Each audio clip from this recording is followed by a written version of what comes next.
Hello friend, स्वागत है आपका अपने चैनल आज क्लास में। आज की इस वीडियो में मैट्रिक बोर्ड परीक्षा 2021 के लिए हिंदी के 100 ऑब्जेक्टिव प्रश्न का हम आपको फाइनल रिवीजन करवाएंगे। और ये जो 100 ऑब्जेक्टिव प्रश्न है ये बोर्ड एग्जाम 2021 के लिए काफी महत्वपूर्ण है, तो प्लीज आप लोग वीडियो को शुरू से लेके अंत तक देखिएगा।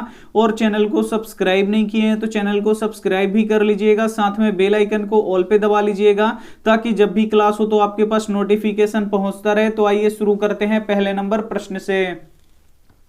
पहला नंबर प्रश्न है कि मीनाक्षी मंदिर कहां स्थित है। काफी महत्वपूर्ण प्रश्न है कि मीनाक्षी मंदिर कहां स्थित है। ए ऑप्शन है केरल में, बी ऑप्शन है तमिलनाडु में, सी ऑप्शन है कर्नाटक में, डी ऑप्शन है हैदराबाद में। तो यहां पे आपको बताना है कि मीनाक्षी मंदिर कहां स्थित है, तो तमिलनाडु में स्थित है, इसे आपको याद रखना है। यानी यहाँ पे बी ऑप्शन क्या हो जाएगा, यहाँ पे बिल्कुल ही सही हो जाएगा। ये देखते हैं अगला प्रश्न, दो नंबर प्रश्न है कि काशी किसकी पाठशाला है। काफी महत्वपूर्ण प्रश्न है। ए ऑप्शन है संस्कृति की, बी ऑप्शन है नृत्य की, सी ऑप्शन है नर्तन की, डी ऑप्शन है वादन की। तो यहां पे आपको बताना है कि काशी किसकी पाठशाला है, तो काशी संस्कृति की पाठशाला है, इसे आपको याद रखना है। यानी यहाँ पे ए ऑप्शन क्या हो जाएगा, यहाँ पे बिल्कुल ही सही हो जाएगा। ये देखते हैं अगला प्रश्न, तीन नंबर प्रश्न है कि ननकाना साहब का संबंध किससे है। काफी महत्वपूर्ण प्रश्न है। ए ऑप्शन है गुरु नानक से, बी ऑप्शन है रसखान से, सी ऑप्शन है प्रेमधन से, डी ऑप्शन है घनानंद से। तो यहाँ पे आपको बताना है कि ननकाना साहब का संबंध किससे है, तो गुरु नानक से है, इसे आपको याद रखना है। यानी यहाँ पे ए ऑप्शन क्या हो जाएगा, यहाँ पे बिल्कुल ही सही हो जाएगा। ये देखते हैं अगला प्रश्न, यहाँ पे चार नंबर प्रश्न है कि लौट कर आऊंगा फिर पाठ की कौन सी विधा है। ए ऑप्शन है कविता है, बी ऑप्शन है कहानी है, सी ऑप्शन है निबंध है, डी ऑप्शन है साक्षात्कार है। तो यहाँ पे आपको बताना है कि लौट कर आऊंगा फिर पाठ की कौन सी विधा है, तो ये कविता है, इसे आपको याद रखना है। यानी यहाँ पे ए ऑप्शन क्या हो जाएगा, यहाँ पे बिल्कुल ही सही हो जाएगा। ये देखते हैं अगला प्रश्न,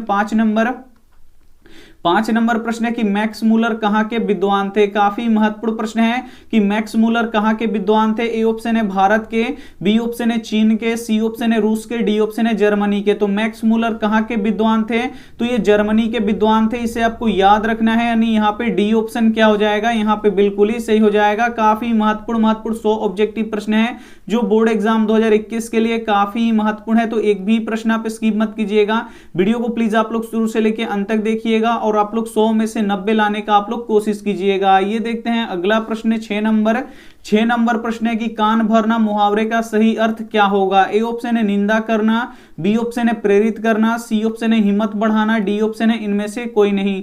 तो यहाँ पे आपको बताना है कि कान भरना मुहावरे का सही अर्थ क्या होगा, तो निंदा करना होगा, इसे आपको याद रखना है। यानी यहाँ पे ए ऑप्शन क्या हो जाएगा, यहाँ पे बिल्कुल ही सही हो जाएगा। ये देखते हैं अगला प्रश्न, 7 नंबर प्रश्न है कि अनामिका का जन्म कहां हुआ था। ए ऑप्शन है समस्तीपुर में, बी ऑप्शन है पटना में, सी ऑप्शन है सोनपुर में, डी ऑप्शन है मुजफ्फरपुर में। तो यहां पे आपको बताना है कि अनामिका का जन्म कहां हुआ था, मुजफ्फरपुर में हुआ था। यानी यहाँ पे डी ऑप्शन क्या हो जाएगा, यहाँ पे बिल्कुल ही सही हो जाएगा। अनामिका का जन्म कहाँ हुआ था, तो मुजफ्फरपुर में हुआ था। यानी यहाँ पे डी ऑप्शन क्या हो जाएगा, बिल्कुल ही सही हो जाएगा। ये देखते हैं अगला प्रश्न, 8 नंबर प्रश्न है कि रोन नदी कहाँ स्थित है। काफी महत्वपूर्ण प्रश्न है। ए ऑप्शन है भारत में, बी ऑप्शन है फ्रांस में, सी ऑप्शन है अमेरिका में, डी ऑप्शन है रूस में। तो यहाँ पे आपको बताना है कि रोन नदी कहाँ स्थित है, तो रोन नदी फ्रांस में स्थित है, इसे आपको याद रखना है। यानी यहाँ पे बी ऑप्शन क्या हो जाएगा, यहाँ पे बिल्कुल ही सही हो जाएगा। ये देखते हैं अगला प्रश्न,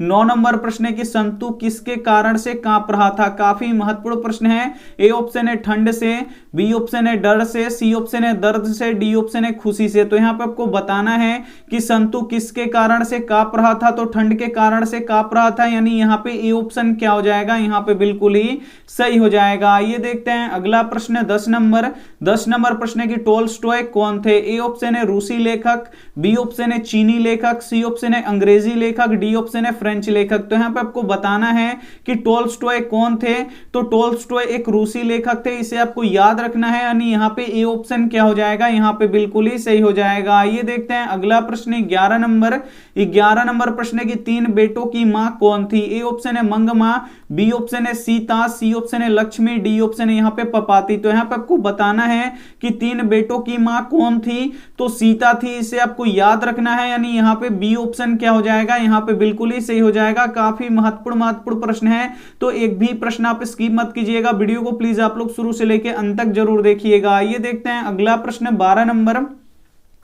12 नंबर प्रश्न है कि घनानंद ने किस मार्ग को अत्यंत सीधा व सरल कहा है। ए ऑप्शन है क्रोध को, बी ऑप्शन है प्रेम को, सी ऑप्शन है घृणा को, डी ऑप्शन है कपट को। तो यहाँ पे आपको बताना है कि घनानंद ने किस मार्ग को अत्यंत सीधा व सरल कहा है, तो प्रेम को कहा है, इसे आपको याद रखना है, यानी यहाँ पे बी ऑप्शन क्या हो जाएगा, बिल्कुल ही सही हो जाएगा। ये देखते हैं अगला प्रश्न 13 नंबर प्रश्न है कि कवि के अनुसार जनतंत्र के देवता कौन है। ए ऑप्शन है नेता, बी ऑप्शन है शिक्षक, सी ऑप्शन है किसान मजदूर, डी ऑप्शन है मंत्री। तो यहाँ पे आपको बताना है कि कवि के अनुसार जनतंत्र के देवता कौन है, तो किसान मजदूर है, इसे आपको याद रखना है, यानी यहाँ पे सी ऑप्शन क्या हो जाएगा, यहाँ पे बिल्कुल ही सही हो जाएगा। ये देखते हैं अगला प्रश्न 14 नंबर प्रश्न है कि कुमार गंधर्व क्या है। ए ऑप्शन है गीतकार, बी ऑप्शन है शास्त्रीय गायक, सी ऑप्शन है कथाकार, डी ऑप्शन है चित्रकार। तो यहाँ पे आपको बताना है कि कुमार गंधर्व क्या है, तो शास्त्रीय गायन है, इसे आपको याद रखना है, यानी यहाँ पे बी ऑप्शन क्या हो जाएगा, यहाँ पे बिल्कुल ही सही हो जाएगा। ये देखते हैं अगला प्रश्न 15 नंबर प्रश्न है कि गुरु कृपा की महत्ता का वर्णन किसने किया है। ए ऑप्शन है घनानंद,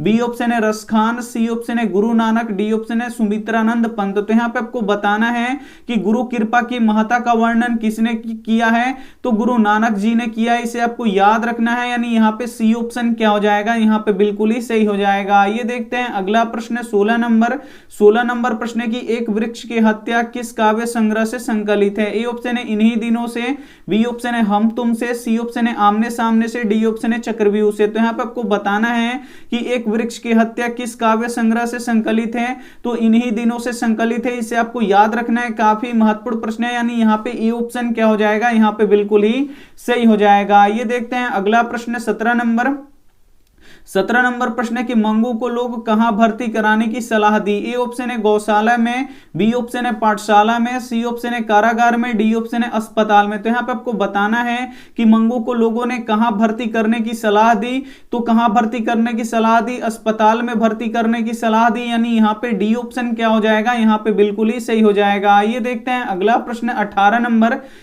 नंबर प्रश्न है कि अशोक वाजपेयी लाल शत्रुंज में कितने दिनों तक रहे। काफी महत्वपूर्ण प्रश्न है। ए ऑप्शन है 19 दिनों तक, बी ऑप्शन है 20 दिनों तक, सी ऑप्शन है 7 दिनों तक, डी ऑप्शन है 30 दिनों तक। तो यहाँ पे आपको बताना है कि अशोक वाजपेयी लाल शत्रुंज में कितने दिनों तक रहे, तो 19 दिनों तक रहे, यानी यहाँ पे ए ऑप्शन क्या हो जाएगा, यहाँ पे बिल्कुल ही सही हो जाएगा। ये देखते हैं अगला प्रश्न यहाँ पे 19 नंबर प्रश्न है कि मराठी किस भाषा में लिखी जाती है। ए ऑप्शन है ब्राह्मी, बी ऑप्शन है नंदी नागरी, सी ऑप्शन है देवनागरी, डी ऑप्शन है अंग्रेजी। तो यहाँ पे आपको बताना है कि मराठी किस भाषा में लिखी जाती है, तो देवनागरी लिपि में लिखी जाती है, इसे आपको याद रखना है, यानी यहाँ पे सी ऑप्शन क्या हो जाएगा, यहाँ पे बिल्कुल ही सही हो जाएगा। ये देखते हैं अगला प्रश्न 20 नंबर प्रश्न है कि रसखान दिल्ली के बाद कहां चले गए। ए ऑप्शन है बनारस, बी ऑप्शन है ब्रजभूमि, सी ऑप्शन है महरौली, डी ऑप्शन है दिल्ली। तो यहाँ पे आपको बताना है कि रसखान दिल्ली के बाद कहां चले गए, तो ब्रजभूमि चले गए, इसे आपको याद रखना है, यानी यहाँ पे बी ऑप्शन क्या हो जाएगा, यहाँ पे बिल्कुल ही सही हो जाएगा। काफी महत्वपूर्ण 100 ऑब्जेक्टिव प्रश्न है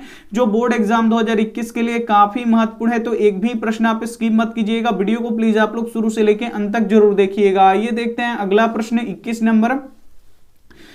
नंबर प्रश्न है कि उर्वशी किसकी कृति है। ए ऑप्शन है निराला की, बी ऑप्शन है दिनकर की, सी ऑप्शन है महादेवी वर्मा की, डी ऑप्शन है सुमित्रानंद पंत की। तो यहाँ पर आपको बताना है कि उर्वशी किसकी कृति है, तो उर्वशी किसकी कृति है, तो ये दिनकर की कृति है, इसे आपको याद रखना है, यानी यहाँ पे बी ऑप्शन क्या हो जाएगा, यहाँ पे बिल्कुल ही सही हो जाएगा। ये देखते हैं अगला प्रश्न 22 नंबर प्रश्न है कि बाबा साहेब भीमराव अंबेडकर का जन्म कहां हुआ था। काफी महत्वपूर्ण प्रश्न है।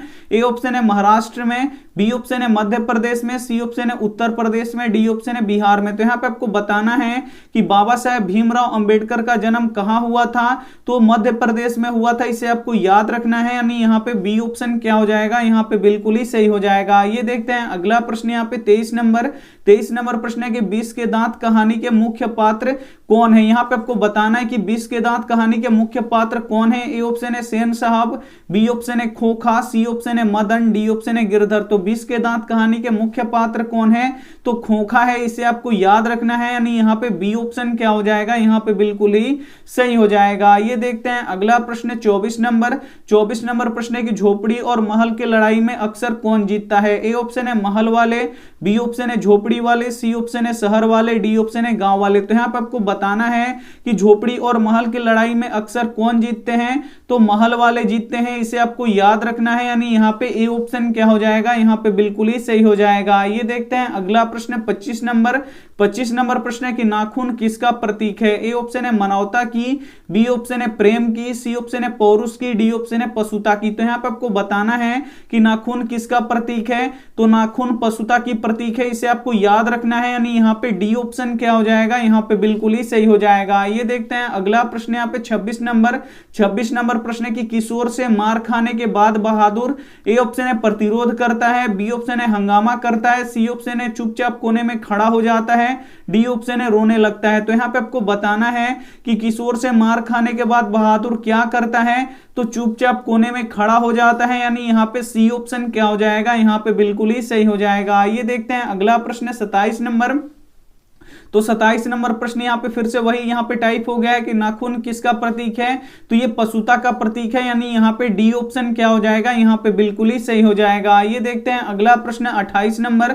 28 नंबर प्रश्न है कि जापान पर परमाणु बम गिराया गया। ए ऑप्शन है इंग्लैंड ने, बी ऑप्शन है अमेरिका ने, सी ऑप्शन है चीन ने, डी ऑप्शन है रूस ने। तो यहाँ पे आपको बताना है कि जापान पर परमाणु बम किसने गिराया, तो अमेरिका ने गिराया, इसे आपको याद रखना है, यानी यहाँ पे बी ऑप्शन क्या हो जाएगा, यहाँ पे बिल्कुल ही सही हो जाएगा। ये देखते हैं अगला प्रश्न 29 नंबर।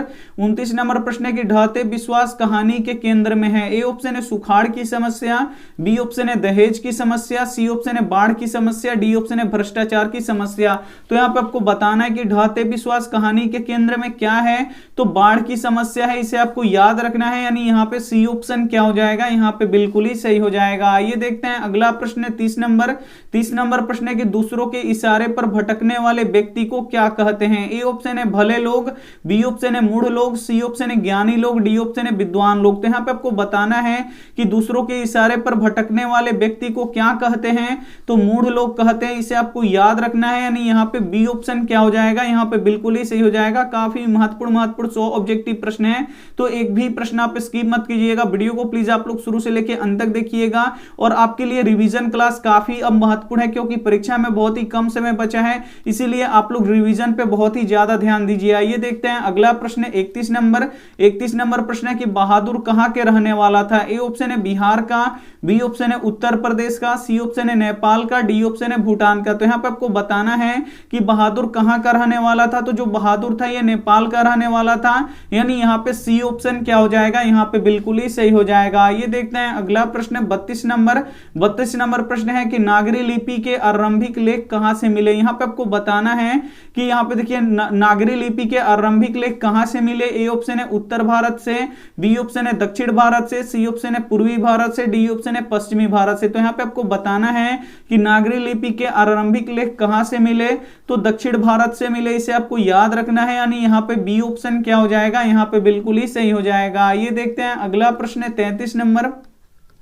33 नंबर प्रश्न है कि जारशाही कहां थी। ए ऑप्शन है रूस में, बी ऑप्शन है फ्रांस में, सी ऑप्शन है नेपाल में, डी ऑप्शन है चीन में। तो यहाँ पे आपको बताना है कि जारशाही कहां थी, तो जारशाही रूस में थी, इसे आपको याद रखना है, यानी यहाँ पे ए ऑप्शन क्या हो जाएगा, यहाँ पे बिल्कुल ही सही हो जाएगा। ये देखते हैं अगला प्रश्न 34 नंबर कि पंडित बिरजू महाराज का जन्म कहां हुआ था। काफी महत्वपूर्ण प्रश्न है। ए ऑप्शन है बनारस में, बी ऑप्शन है लखनऊ में, सी ऑप्शन है इलाहाबाद में, डी ऑप्शन है बक्सर में। तो यहाँ पे आपको बताना है कि पंडित बिरजू महाराज का जन्म कहां हुआ था, तो पंडित बिरजू महाराज का जन्म लखनऊ में हुआ था, इसे आपको याद रखना है, यानी यहाँ पे बी ऑप्शन क्या हो जाएगा, यहाँ पे बिल्कुल ही सही हो जाएगा। ये देखते हैं अगला प्रश्न 35 नंबर कि पंडित बिरजू महाराज कितने साल के थे, तो उनके पिता का देहांत हो गया। काफी महत्वपूर्ण प्रश्न है। ए ऑप्शन है 9.5 साल के, बी ऑप्शन है 10 साल के, सी ऑप्शन है 12 साल के, डी ऑप्शन है 13 साल के। तो यहाँ पे आपको बताना है कि पंडित बिरजू महाराज कितने साल के थे, तो उनके पिता का देहांत हो गया, तो 9.5 9 साल के थे तो इनके पिता का देहांत हो गया, यानी यहाँ पे ए ऑप्शन क्या हो जाएगा, यहाँ पे बिल्कुल ही सही हो जाएगा।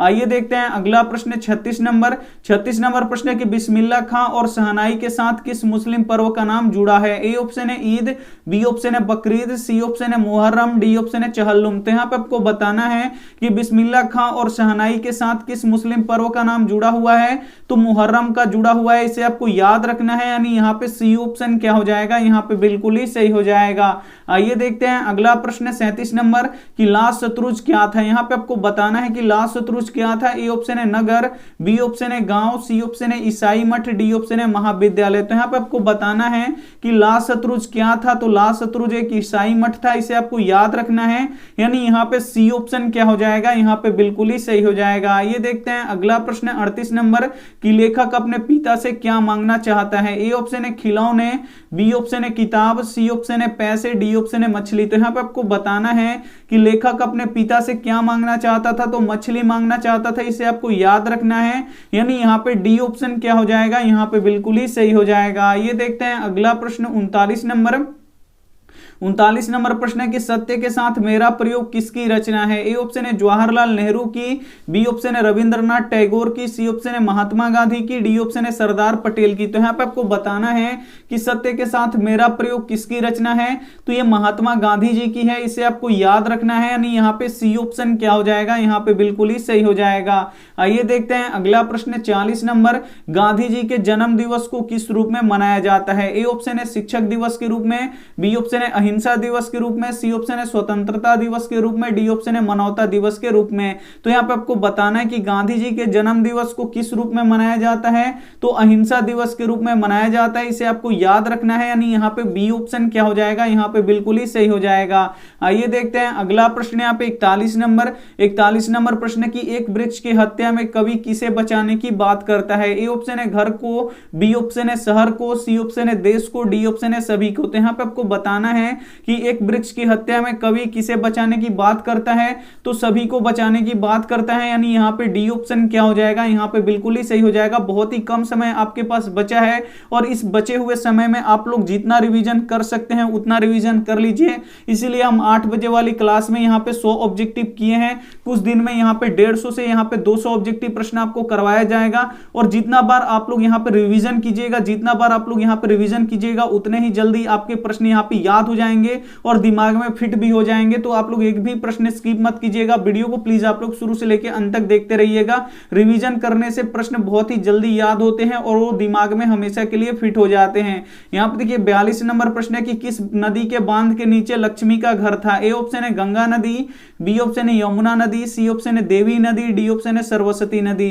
तो किस नदी के बांध के नीचे लक्ष्मी का घर था, तो देवी नदी के बांध के नीचे लक्ष्मी का घर था, यानी यहाँ पे सी ऑप्शन क्या हो जाएगा, यहाँ पे बिल्कुल ही सही हो जाएगा। ये देखते हैं अगला प्रश्न 43 नंबर। 43 नंबर प्रश्न है कि लौट कर आऊंगा फिर कविता में कवि कहां लौटने की बात करता है। ए ऑप्शन है बिहार में, बी ऑप्शन है बंगाल में, सी ऑप्शन है उड़ीसा में, डी ऑप्शन है चेन्नई में। तो यहाँ पे आपको बताना है कि लौट कर आऊंगा फिर कविता में कवि कहां लौटने की बात करता है, तो कहां लौटने की बात करता है, बंगाल में लौटने की बात करता है, यानी यहाँ पे बी ऑप्शन क्या हो जाएगा, यहाँ पे बिल्कुल ही सही हो जाएगा। ये देखते हैं अगला प्रश्न 44 नंबर कि मंगमा अपनी बहू से लेकर किसको विवाद था। ए ऑप्शन है रंगबा को, बी ऑप्शन है पोते को, सी ऑप्शन है पति को, डी ऑप्शन है इनमें से कोई नहीं। तो यहाँ पे आपको बताना है कि मंगमा का अपनी बहू से किसको लेकर विवाद था, तो पोते को लेकर विवाद था, यानी यहाँ पे बी ऑप्शन क्या हो जाएगा, यहाँ पे बिल्कुल ही सही हो जाएगा। ये देखते हैं अगला प्रश्न 45 नंबर। 45 नंबर प्रश्न है कि कौन लालची और लंपट किस्म का आदमी था। ए ऑप्शन है मंगमा, बी ऑप्शन है पंगपा, यहाँ पे देखिए सी ऑप्शन है रंगपा, डी ऑप्शन है यहाँ पे सभी गलत है। तो यहाँ पे आपको बताना है कि कौन लालची और लंपट किस्म का आदमी था, तो कौन था, रंगपा था, इसे आपको याद रखना है, यानी यहाँ पे सी ऑप्शन क्या हो जाएगा, यहाँ पे बिल्कुल ही सही हो जाएगा। ये देखते हैं अगला प्रश्न 46 नंबर। 46 नंबर प्रश्न की श्रम विभाजन और जाति प्रथा के लेखक कौन है। ए ऑप्शन है महात्मा गांधी, बी ऑप्शन है भीमराव अंबेडकर, सी ऑप्शन है राम मनोहर लोहिया, डी ऑप्शन है जवाहरलाल नेहरू। तो यहाँ पे आपको बताना है कि श्रम विभाजन और जाति प्रथा के लेखक कौन है, तो भीमराव अंबेडकर है, इसे आपको याद रखना है, यानी यहाँ पे बी ऑप्शन क्या हो जाएगा, यहाँ पे बिल्कुल ही सही हो जाएगा। आइए देखते हैं अगला प्रश्न 47 नंबर की प का उच्चारण स्थान क्या है। ए ऑप्शन है तालु, बी ऑप्शन है ओंठ, सी ऑप्शन है कंठ, डी ऑप्शन है मूर्धा। तो यहाँ पे आपको बताना है कि प का उच्चारण स्थान क्या है। तो प का यहाँ पे उच्चारण स्थान क्या है, तो ओंठ है, इसे आपको याद रखना है, यानी यहाँ पे बी ऑप्शन क्या हो जाएगा, यहाँ पे बिल्कुल ही सही हो जाएगा। ये देखते हैं अगला प्रश्न 48 नंबर। 48 नंबर प्रश्न की सूरदास शब्द में कौन सी संज्ञा है। ए ऑप्शन है व्यक्तिवाचक, बी ऑप्शन है जातिवाचक, सी ऑप्शन है भाववाचक, डी ऑप्शन है समूहवाचक। तो सूरदास शब्द में कौन सी संज्ञा है, तो सूरदास शब्द यहाँ पे सूरदास क्या है, नाम है। नाम किस में आता है, व्यक्तिवाचक संज्ञा में आता है, इसलिए यहाँ पे ई ऑप्शन क्या हो जाएगा, यहाँ पे बिल्कुल ही सही हो जाएगा। ये देखते हैं अगला प्रश्न 49 नंबर। 49 नंबर प्रश्न की रोन नदी कहां स्थित है, तो रोन नदी फ्रांस में स्थित है, इसे आपको याद रखना है, यानी यहाँ पे ए ऑप्शन क्या हो जाएगा, यहाँ पे बिल्कुल ही सही हो जाएगा। ये देखते हैं अगला प्रश्न 50 नंबर कि भीमराव अंबेडकर अपना प्रेरणा स्रोत किसे मानते थे। ए ऑप्शन है बुद्ध को, बी ऑप्शन है कबीर को, सी ऑप्शन है ज्योतिबा फुले को, डी ऑप्शन है सभी को। तो यहाँ पे आपको बताना है कि भीमराव अंबेडकर अपना प्रेरणा स्रोत किसे मानते हैं, तो भगवान बुद्ध को भी मानते हैं, कबीर को भी मानते हैं और ज्योतिबा फुले को भी मानते हैं, यानी इनमें से सभी को मानते हैं, यानी यहाँ पे डी ऑप्शन क्या हो जाएगा, यहाँ पे बिल्कुल ही सही हो जाएगा। आइए देखते हैं अगला प्रश्न 51 नंबर कि निर्लज अपराधी किसे कहा गया है। ए ऑप्शन है नाखून को, बी ऑप्शन है चोर को, सी ऑप्शन है डाकू को, डी ऑप्शन है बदमाश को। तो यहाँ पे आपको बताना है कि निर्लज अपराधी किसे कहा गया है, तो नाखून को कहा गया, इसे आपको याद रखना है, यानी यहाँ पे ए ऑप्शन क्या हो जाएगा, यहाँ पे बिल्कुल ही सही हो जाएगा। आइए देखते हैं अगला प्रश्न 52 नंबर।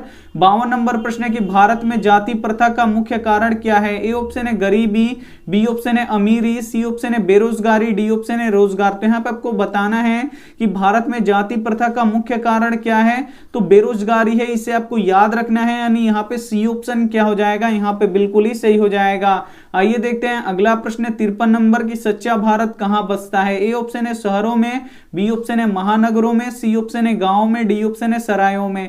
तो सच्चा भारत कहां बसता है, तो गांव में बसता है, इसे आपको याद रखना है, यानी यहाँ पे सी ऑप्शन क्या हो जाएगा, यहाँ पे बिल्कुल ही सही हो जाएगा। काफी महत्वपूर्ण 100 ऑब्जेक्टिव प्रश्न है, तो एक भी प्रश्न आप स्किप मत कीजिएगा। वीडियो को प्लीज आप लोग शुरू से लेकर अंत तक देखिएगा और रिवीजन आपके लिए काफी महत्वपूर्ण है और परीक्षा में बहुत ही कम समय है, तो आप लोग रिवीजन पे बहुत ही ज्यादा ध्यान दीजिएगा और एक भी प्रश्न आप लोग स्किप मत कीजिएगा। वीडियो को प्लीज आप लोग शुरू से लेकर अंत तक जरूर देखिएगा। ये देखते हैं अगला प्रश्न 54 नंबर। 54 नंबर प्रश्न के अंबेडकर के अनुसार भाईचारे का वास्तविक रूप है। ए ऑप्शन है शहद की तरह, बी ऑप्शन है दूध पानी के मिश्रण की तरह, सी ऑप्शन है शक्कर पानी के मिश्रण की तरह, डी ऑप्शन है इनमें से सभी। तो यहाँ पे आपको बताना है कि अंबेडकर के अनुसार भाईचारे का वास्तविक रूप है तो दूध पानी के मिश्रण की तरह है, इसे आपको याद रखना है, यानी यहाँ पे बी ऑप्शन क्या हो जाएगा, यहाँ पे बिल्कुल ही सही हो जाएगा। ये देखते हैं अगला प्रश्न 55 नंबर। 55 नंबर प्रश्न की किस देश के लोग बड़े बड़े नख पसंद करते थे। ए ऑप्शन है गौड़ देश के लोग, बी ऑप्शन है कैकय देश के लोग, सी ऑप्शन है वाहिक देश के लोग, डी ऑप्शन है गंधार देश के लोग। तो यहाँ पे आपको बताना है कि किस देश के लोग बड़े बड़े नख पसंद करते थे, तो गौड़ देश के लोग बड़े बड़े नख पसंद करते थे, यानी यहाँ पे ए ऑप्शन क्या हो जाएगा, यहाँ पे बिल्कुल ही सही हो जाएगा। ये देखते हैं अगला प्रश्न 56 नंबर। 56 नंबर प्रश्न है कि प्राचीन मानव का प्रमुख अस्त्र शस्त्र था। ए ऑप्शन है दांत, बी ऑप्शन है नाखून, सी ऑप्शन है पैर, डी ऑप्शन है पत्थर के औजार। तो यहाँ पे आपको बताना है कि प्राचीन मानव का प्रमुख अस्त्र शस्त्र था, क्या था, तो नाखून था, इसे आपको याद रखना है, यानी यहाँ पे बी ऑप्शन क्या हो जाएगा, यहाँ पे बिल्कुल ही सही हो जाएगा। ये देखते हैं अगला प्रश्न 57 नंबर। 57 नंबर प्रश्न की लेखक शब्द का स्त्रीलिंग क्या होगा। ए ऑप्शन है लेख, बी ऑप्शन है लेखिका, सी ऑप्शन है लेखनी, डी ऑप्शन है लिखावट। तो यहाँ पे आपको बताना है कि लेखक शब्द का स्त्रीलिंग क्या होगा, तो लेखिका होगा, इसे आपको याद रखना है, यानी यहाँ पे बी ऑप्शन क्या हो जाएगा, यहाँ पे बिल्कुल ही सही हो जाएगा। ये देखते हैं अगला प्रश्न 58 नंबर की दारिश क्या है। ए ऑप्शन है सोने के सिक्के, बी ऑप्शन है चांदी के सिक्के, सी ऑप्शन है पीतल के सिक्के, डी ऑप्शन है लोहे के सिक्के। तो यहाँ पे आपको बताना है कि दारिश क्या है, तो दारिश सोने के सिक्के हैं, इसे आपको याद रखना है, यानी यहाँ पे ए ऑप्शन क्या हो जाएगा, यहाँ पे बिल्कुल ही सही हो जाएगा। ये देखते हैं अगला प्रश्न 59 नंबर। 59 नंबर प्रश्न की मैक्स मूलर के अनुसार सर्वाधिक संपदा और प्राकृतिक सौंदर्य से परिपूर्ण कौन सा देश है? ए ऑप्शन है भारत, बी ऑप्शन है जर्मनी, सी ऑप्शन है यूनान, डी ऑप्शन है अफ्रीका। तो यहाँ पे आपको बताना है कि मैक्स मूलर के अनुसार सर्वाधिक संपदा और प्राकृतिक सौंदर्य से परिपूर्ण देश कौन सा है? तो भारत है, इसे आपको याद रखना है, यानी यहाँ पे ए ऑप्शन क्या हो जाएगा, यहाँ पे बिल्कुल ही सही हो जाएगा। ये देखते हैं अगला प्रश्न 60 नंबर कि पिताजी किससे नाराज थे? ए ऑप्शन है संतु से, बी ऑप्शन है भग्गू से, सी ऑप्शन है दीदी से, डी ऑप्शन है नरेंद्र से। तो यहाँ पे आपको बताना है कि पिताजी किससे नाराज थे? तो दीदी से नाराज थे, इसे आपको याद रखना है, यानी यहाँ पे सी ऑप्शन क्या हो जाएगा, यहाँ पे बिल्कुल ही सही हो जाएगा। ये देखते हैं अगला प्रश्न 61 नंबर कि हिरोशिमा कहाँ स्थित है? ए ऑप्शन है चीन में, बी ऑप्शन है जर्मनी में, सी ऑप्शन है नेपाल में, डी ऑप्शन है जापान में। तो यहाँ पे आपको बताना है कि हिरोशिमा कहाँ स्थित है? तो हिरोशिमा जापान में स्थित है, इसे आपको याद रखना है, यानी यहाँ पे डी ऑप्शन क्या हो जाएगा, यहाँ पे बिल्कुल ही सही हो जाएगा। ये देखते हैं अगला प्रश्न 62 नंबर कि गिरधर लाल सेन साहब की फैक्ट्री में क्या था? ए ऑप्शन है किरानी, बी ऑप्शन है ड्राइवर, सी ऑप्शन है मैनेजर, डी ऑप्शन है इनमें से कोई नहीं। तो यहाँ पे आपको बताना है कि गिरधर लाल सेन साहब की फैक्ट्री में क्या था? तो किरानी था, इसे आपको याद रखना है, यानी यहाँ पे ए ऑप्शन क्या हो जाएगा, यहाँ पे बिल्कुल ही सही हो जाएगा। आइए देखते हैं अगला प्रश्न है 63 नंबर कि विशाल भारत में किस चीज की खान है? ए ऑप्शन है सोने का, बी ऑप्शन है चांदी का, सी ऑप्शन है कोयला का, डी ऑप्शन है चावल का। तो यहाँ पे आपको बताना है कि विशाल भारत में किस चीज का खान है? तो कोयले का खान है, इसे आपको याद रखना है, यानी यहाँ पे सी ऑप्शन क्या हो जाएगा, यहाँ पे बिल्कुल ही सही हो जाएगा। काफी महत्वपूर्ण प्रश्न है, तो एक भी प्रश्न आप स्किप मत कीजिएगा, वीडियो को प्लीज आप लोग शुरू से लेके अंत तक जरूर देखिएगा। आइए देखते हैं अगला प्रश्न 64 नंबर प्रश्न है कि मदन किसका बेटा है? ए ऑप्शन है सेन साहब का, बी ऑप्शन है गिरधर लाल का, सी ऑप्शन है खोखा का, डी ऑप्शन है पत्रकार का। तो यहाँ पे आपको बताना है कि मदन किसका बेटा है? तो जो मदन है ये गिरधर लाल का बेटा है, इसे आपको याद रखना है, यानी यहाँ पे बी ऑप्शन क्या हो जाएगा, यहाँ पे बिल्कुल ही सही हो जाएगा। ये देखते हैं अगला प्रश्न यहाँ पे 65 नंबर प्रश्न है कि सेन साहब अपने बेटे खोखा को क्या बनाना चाहते थे? ए ऑप्शन है डॉक्टर, बी ऑप्शन है इंजीनियर, सी ऑप्शन है खिलाड़ी, डी ऑप्शन है पत्रकार। तो यहाँ पे आपको बताना है कि सेन साहब अपने बेटे खोखा को क्या बनाना चाहते थे? तो इंजीनियर बनाना चाहते थे, यानी यहाँ पे बी ऑप्शन क्या हो जाएगा, यहाँ पे बिल्कुल ही सही हो जाएगा। ये देखते हैं अगला प्रश्न 66 नंबर कि वकालत की पढ़ाई के लिए गांधी जी कहाँ गए थे? ए ऑप्शन है अमेरिका, बी ऑप्शन है ब्रिटेन, सी ऑप्शन है जापान, डी ऑप्शन है दक्षिण अफ्रीका। तो यहाँ पे आपको बताना है कि वकालत की पढ़ाई के लिए गांधी जी कहाँ गए थे? तो दक्षिण अफ्रीका गए थे, इसे आपको याद रखना है, यानी यहाँ पे डी ऑप्शन क्या हो जाएगा, यहाँ पे बिल्कुल ही सही हो जाएगा। ये देखते हैं अगला प्रश्न 67 नंबर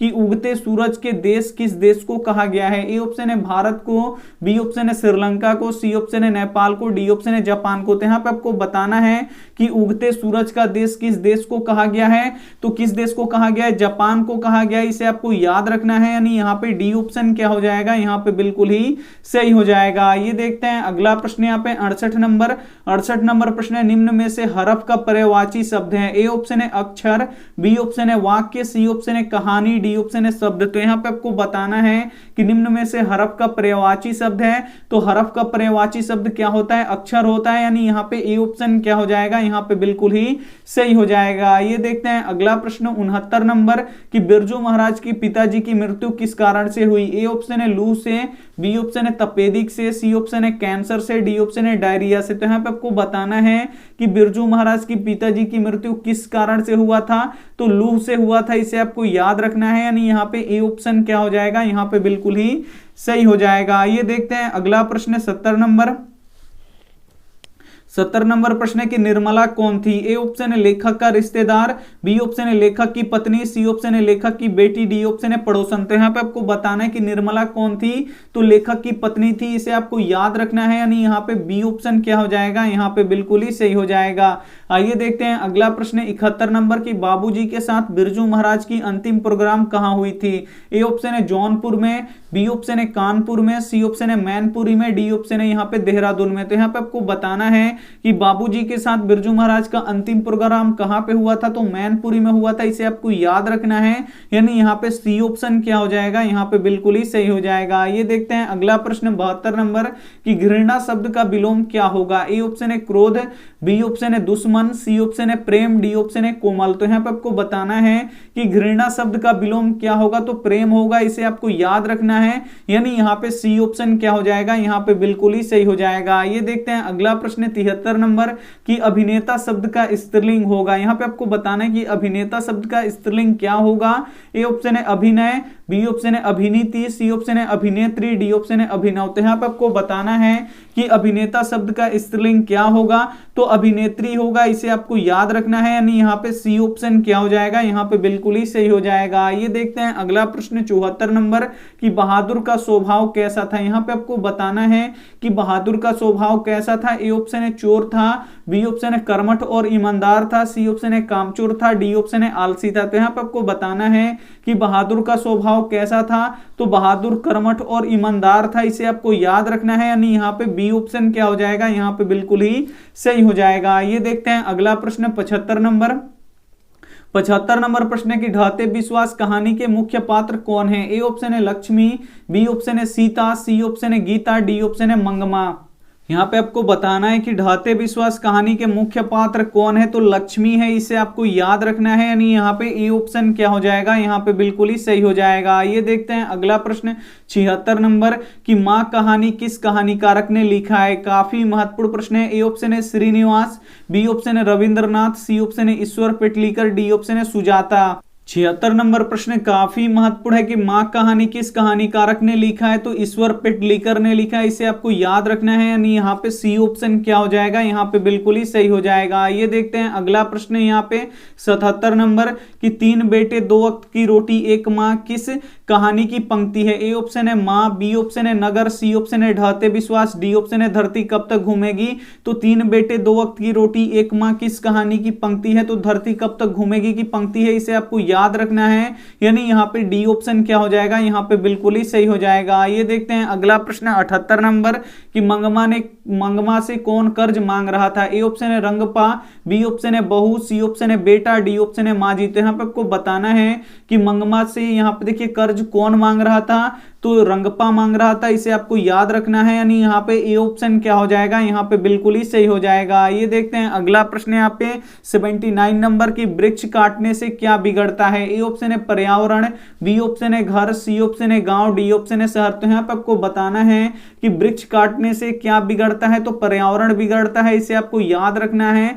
यानी यहाँ पे ए ऑप्शन क्या हो जाएगा, यहाँ पे बिल्कुल ही सही हो जाएगा। ये देखते हैं अगला प्रश्न 80 नंबर कि कवि जंगल को क्या होने से बचाना चाहता है। ए ऑप्शन यहाँ पे मैदान, बी ऑप्शन है मरुस्थल, सी ऑप्शन है नदी, डी ऑप्शन है दलदल। तो यहाँ पे आपको बताना है कि कवि जंगल को क्या होने से बचाता है, तो मरुस्थल होने से बचाना चाहता है। यानी यहाँ पे बी ऑप्शन क्या हो जाएगा, यहाँ पे बिल्कुल ही सही हो जाएगा। ये देखते हैं अगला प्रश्न 81 नंबर। 81 नंबर प्रश्न है कि दूर से कौन ललकारता है। ए ऑप्शन है दुश्मन, बी ऑप्शन है डाकू, सी ऑप्शन है चोर, डी ऑप्शन है वृक्ष। तो यहाँ पे आपको बताना है कि दूर से कौन ललकारता है, तो दूर से वृक्ष ललकारता है। यानी यहाँ पे डी ऑप्शन क्या हो जाएगा, यहाँ पे बिल्कुल ही सही हो जाएगा। ये देखते हैं अगला प्रश्न 82 नंबर। 82 नंबर प्रश्न की कौन प्राचीनतम भाषा है। ए ऑप्शन है हिंदी, बी ऑप्शन है मराठी, सी ऑप्शन है संस्कृत, डी ऑप्शन है उर्दू। तो यहाँ पे आपको बताना है कि कौन प्राचीनतम भाषा है, तो जो संस्कृत है ये सबसे प्राचीनतम भाषा, इसे आपको याद रखना है। यानी यहाँ पे सी ऑप्शन क्या हो जाएगा, यहाँ पे बिल्कुल ही सही हो जाएगा। ये देखते हैं अगला प्रश्न 83 नंबर कि प्लेटो और कांट थे महान। ए ऑप्शन है वीर, बी ऑप्शन है दार्शनिक, सी ऑप्शन है नाविक, डी ऑप्शन है सैनिक। तो यहाँ पे आपको बताना है कि प्लेटो और कांट थे क्या थे, ये तो महान दार्शनिक थे, इसे आपको याद रखना है।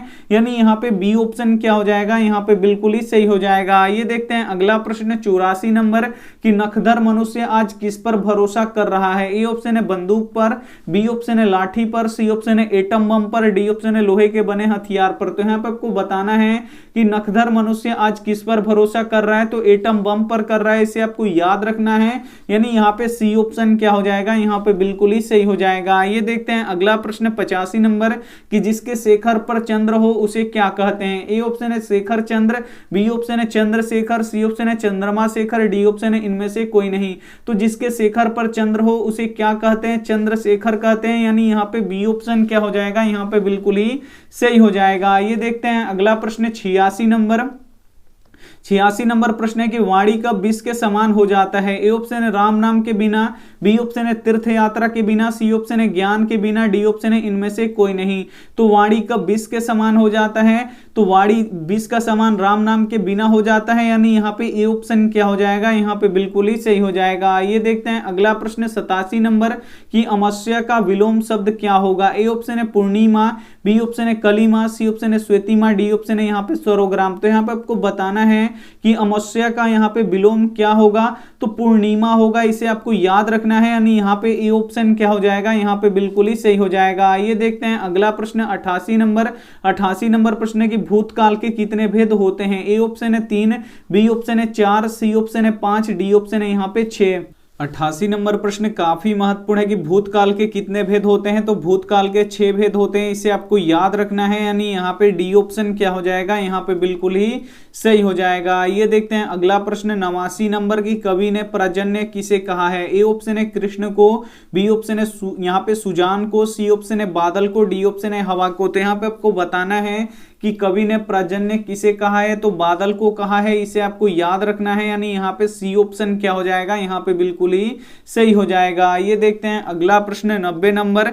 90 नंबर प्रश्न है कि मेरे बिन तुम प्रभु किस भाषा से अनुदित है। ए ऑप्शन है अंग्रेजी, बी ऑप्शन है जर्मन, सी ऑप्शन है रूसी, डी ऑप्शन है फ्रांसीसी। तो यहाँ पे आपको बताना है कि मेरे बिन तुम प्रभु किस भाषा से अनुदित है, तो जर्मनी भाषा से अनुदित है, इसे आपको याद रखना है, यानी यहाँ पे बी ऑप्शन क्या हो जाएगा, यहाँ पे बिल्कुल ही सही हो जाएगा। ये देखते हैं अगला प्रश्न 91 नंबर। 91 नंबर प्रश्न है कि प्रेमधन अपना आदर्श किसे मानते हैं। ए ऑप्शन है महात्मा गांधी को, बी ऑप्शन है विवेकानंद को, सी ऑप्शन है रविंद्रनाथ टैगोर को, डी ऑप्शन है भारतेंदु हरिश्चंद्र को। तो यहाँ पे आपको बताना है कि प्रेमधन अपना आदर्श किसे मानते हैं, तो भारतेंदु हरिश्चंद्र को मानते हैं, यानी यहाँ पे डी ऑप्शन क्या हो जाएगा, यहाँ पे बिल्कुल ही सही हो जाएगा। ये देखते हैं अगला प्रश्न यहाँ पे 92 नंबर।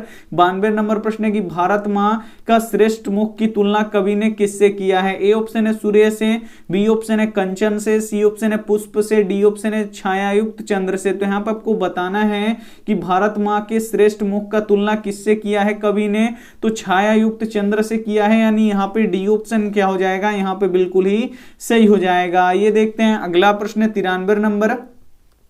93 नंबर प्रश्न है कि यहाँ पे देखिए मिट्टी की अबोध मूर्ति कौन है। ए ऑप्शन है नेता, बी ऑप्शन है जनता, सी ऑप्शन है अधिकारी, डी ऑप्शन है मंत्री। तो यहाँ पे आपको बताना है कि मिट्टी की अबोध मूर्ति कौन है, तो जनता है, इसे आपको याद रखना है, यानी यहाँ पे बी ऑप्शन क्या हो जाएगा, यहाँ पे बिल्कुल ही सही हो जाएगा। ये देखते हैं अगला प्रश्न 94 नंबर कि गरीब बस्तियों में क्या हुआ। ए ऑप्शन है कई शिशु पैदा हुए, बी ऑप्शन है दंगे हुए, सी ऑप्शन है धमाके से देवी जागरण हुआ, डी ऑप्शन है इनमें से कोई नहीं। तो यहाँ पे आपको बताना है कि गरीब बस्तियों में क्या हुआ, तो धमाके से देवी जागरण हुआ, इसे आपको याद रखना है, यानी यहाँ पे सी ऑप्शन क्या हो जाएगा, यहाँ पे बिल्कुल ही सही हो जाएगा। ये देखते हैं अगला प्रश्न 95 नंबर कि जो कुछ नहीं जानता उसे क्या कहते हैं। ए ऑप्शन है सर्वज्ञ, बी ऑप्शन है अल्पज्ञ, सी ऑप्शन है अज्ञ, डी ऑप्शन है इनमें से कोई नहीं। तो यहाँ पे आपको बताना है कि जो कुछ नहीं जानता उसे क्या कहते हैं, तो जो कुछ नहीं जानता है उसे अज्ञ कहते हैं, इसे आपको याद रखना है, यानी यहाँ पे सी ऑप्शन क्या हो जाएगा, यहाँ पे बिल्कुल ही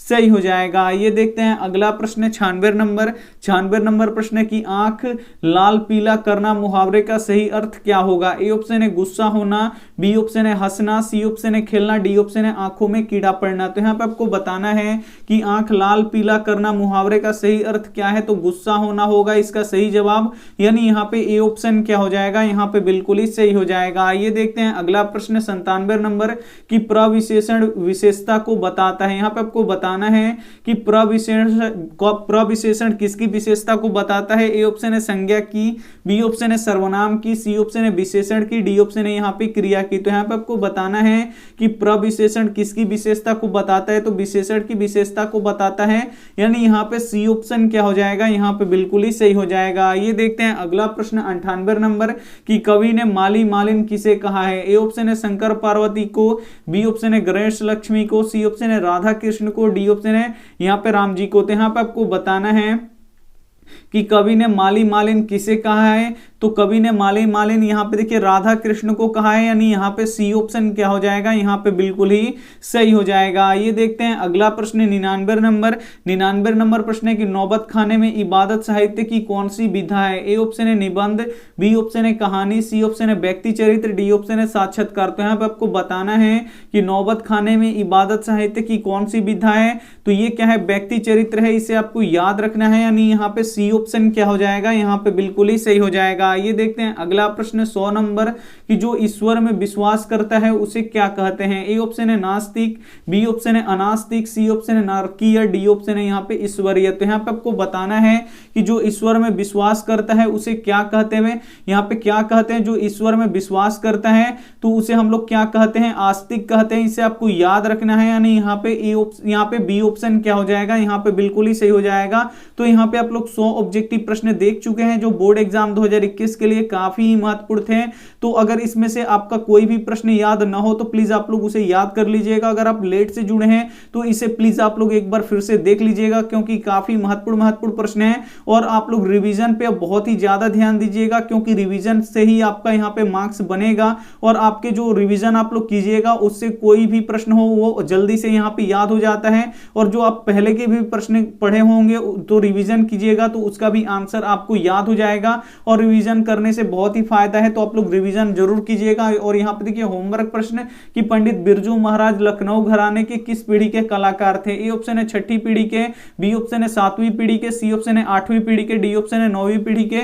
तो जो भी ऑप्शन आपको सही लगे वो आप हमें कमेंट जरूर कर दीजिएगा। वीडियो को लाइक नहीं किए तो प्लीज आप लोग वीडियो को लाइक कर दीजिएगा, अपने दोस्तों के पास इस वीडियो को जरूर शेयर कीजिएगा। चैनल को सब्सक्राइब नहीं किए तो चैनल को सब्सक्राइब करके साथ में बेल आइकन को ऑल पे दबा लीजिएगा, ताकि जब भी क्लास हो तो आपके पास नोटिफिकेशन पहुंचता रहे। थैंक यू फॉर वॉचिंग, मिलता है अगले वीडियो में, तब तक अपना ध्यान रखिए, मन लगा के पढ़ाई कीजिए। Take care and bye.